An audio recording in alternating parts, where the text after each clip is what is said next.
తెలంగాణ రాష్ట్ర వ్యాప్తంగా ఉన్నటువంటి ఉద్యోగులందరికీ ఇప్పుడిప్పుడే గుడ్ న్యూస్ అయితే వచ్చిందండి.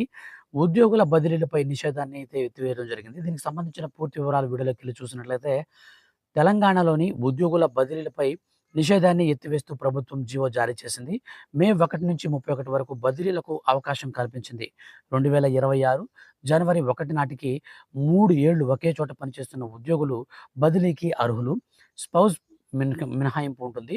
4 ఏళ్లకు మించి ఏ ఉద్యోగిని ఒకే చోట కొనసాగించరాదు.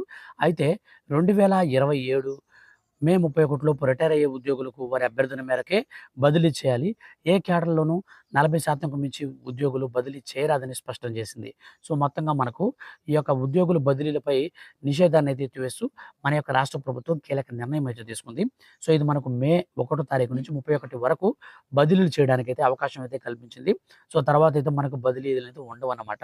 ఏ ఉద్యోగి కూడా ఖచ్చితంగా 3 ఏళ్లు ఒకే చోట పనిచేస్తున్నటువంటి ఉద్యోగులకు మాత్రమే వాళ్ళకు ట్రాన్స్‌ఫర్ చేసుకునేదానికి అవకాశం అయితే కల్పించింది. అలాగే స్పౌస్‌కి మినహాయింపు అయితే ఉంటుంది. సో, స్పౌస్ అంటే మనకు భర్త. సో, భర్త గాని, భార్య గాని, సో, వాళ్ళు అక్కడి నుంచి అక్కడికి, ఇక్కడి నుంచి అక్కడికి, భార్య ఉన్న చోట భర్త, భర్త ఉన్న చోట భార్య వెళ్ళడానికైతే అవకాశం కల్పించారు.